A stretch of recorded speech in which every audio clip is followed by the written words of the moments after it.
শোনো, আয়শা হাসপাতালে কষ্ট পাচ্ছে, আমার ভাইটা ভেঙে পড়েছে, এখন বাহারি জেলে, আর তুমি এসব নিয়ে পড়ে আছো। ঠিক আছে, তুমি ঠিকই বলেছো, কিন্তু যেহেতু আমরা আগেই তাকে জানিয়েছিলাম, সে কিছু প্রস্তুতিও নিয়েছে, মানে এখন না গেলে খারাপ দেখাবে। দেখো, ব্যাপারটা ভালো লাগবে না, তাই না? আমরা গিয়ে শুধু 10 মিনিট থাকি, তার হাতে চুমু দেই, না চাইলে হাতে চুমু দিতে হবে না, শুধু একটা হাই ফাইভ করলেই হবে। তারপর সেখান থেকে বেরিয়ে আমরা হাসপাতালে বা যেখানে দরকার সেখানেই যেতে পারবো। তুমি আমাকে সত্যি খুব কঠিন অবস্থায় ফেলে দিচ্ছ। ফেরিয়া, আমার জন্য শুধু এইটুকু করো। আচ্ছা ঠিক আছে, চলো। আবার কি হলো? আমি ভাবছিলাম তুমি যদি একটু নর্মাল কিছু পড়তে। কেন ভাই, এটা কি নর্মাল না, নাকি অস্বাভাবিক লাগছে? আরে আমার কাছে তো নর্মাল, আমার কাছে তো নর্মালি, কিন্তু আমার মা তো এখনো বেশ ইয়াং, বুঝেছো? বেচারির এটা দেখে হার্ট অ্যাটাক হয়ে যাবে, তখন আবার সারা জীবন আমার অপরাধ বোধ নিয়ে ঘুরতে হবে। তোমাকে আমি কোথা থেকে জোগাড় করলাম বলো তো? মনে হচ্ছে তোমার মাই আমার প্রেমিকা। ফেরিহা, একটা ছোট্ট উপকারই তো চেয়েছি, আমাকে এত কঠিন অবস্থায় ফেলো কেন? আচ্ছা চলো, চলো না। আরে যাও না।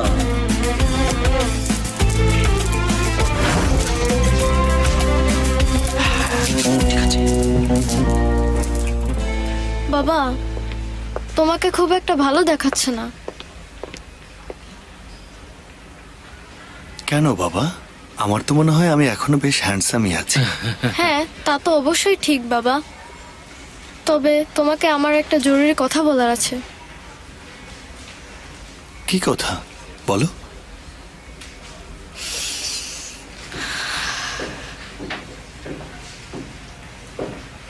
এসো, তোমার সাথে জরুরি কথা আছে।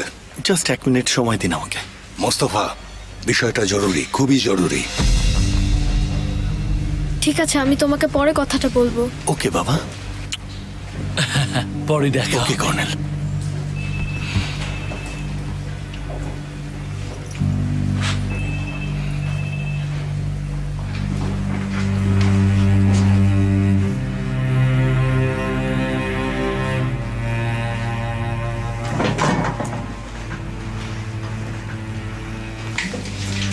হ্যালো,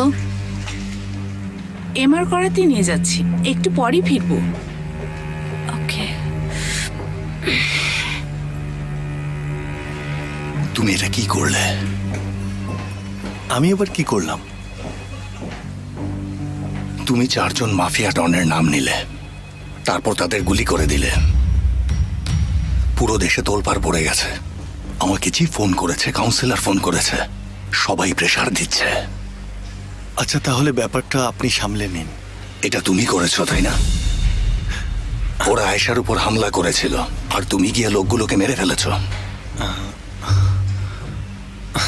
নাকি এটা বাহারির কাজ? আমাকে বলো, যেন আমি অন্তত বুঝতে পারি।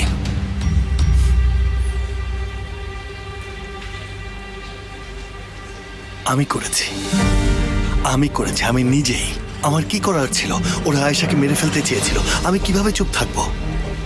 মোস্তফা, আমরা দুজন অনেক কিছু পার করেছি, আমি জানি, কিন্তু আমার জন্য এবার এখানেই শেষ, এখানেই শেষ।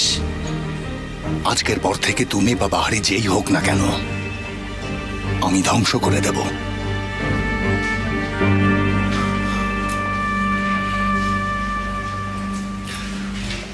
2 দিন আগেই আমার কাঁধে মাথা রেখে আপনি কেঁদেছিলেন। সালির মৃত্যুর এখনো 40 দিন পার হয়নি। তোমার সাধ্য অনুযায়ী যা পারো করো মোস্তফা। আমি কি করব মোস্তফা? আমি কি করতে পারি সেটা তুমি বলে দাও মোস্তফা। ওরা আমার কাছ থেকে কারো মাথা চাইছে, হ্যাঁ? তাহলে বাড়িকে শেষ করে দেব, খুনের দায় তার ঘাড়ে চাপিয়ে দেব। বাবাকে এর মধ্যে টানবেন না। আপনাদের যদি কাউকে দোষ দিতে হয় তাহলে আমাকে দিন, আমাকেই দিন। আমি এমনিতেই অনেক দায়ের মধ্যে আছি। কারো হিসাব নিকাশ থাকলে আমার সঙ্গেই করুক, ঠিক আছে? বাবাকে এর বাইরে রাখবেন, মাইন্ড ইট।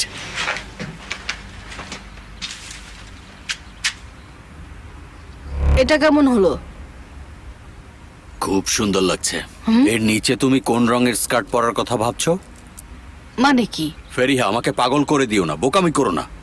এটা কি? একটু ঠিকঠাক কিছু পরে এসো, আমরা তো আনাতোলিয়ার মানুষ। তুমি আনাতোলিয়ান আর আমি কি ইটালিয়ান? আরে কি বলছে এসব?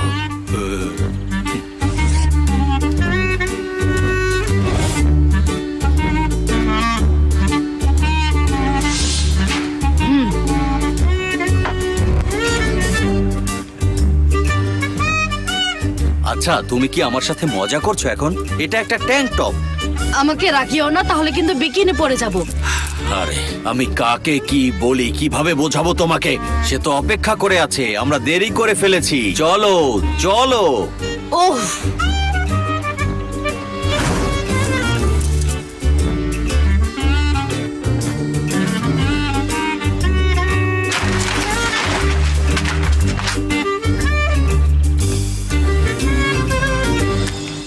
সুন্দর, তোমাকে খুব সুন্দর লাগছে সত্যি। হ্যাঁ, আমাকে তো নিশ্চয়ই ফোক ড্যান্সারের মতো লাগছে। ফেরিয়া, তুমি এটা কি বলছো? ফোক ডান্স তো আমাদের সংস্কৃতিরই অংশ, মানে আমাদের জাতির নাচ। সবাইকে কি ব্যালে নাচ শিখতেই হবে বলো আমাকে? চুপ করো জুলফি, চুপ করো।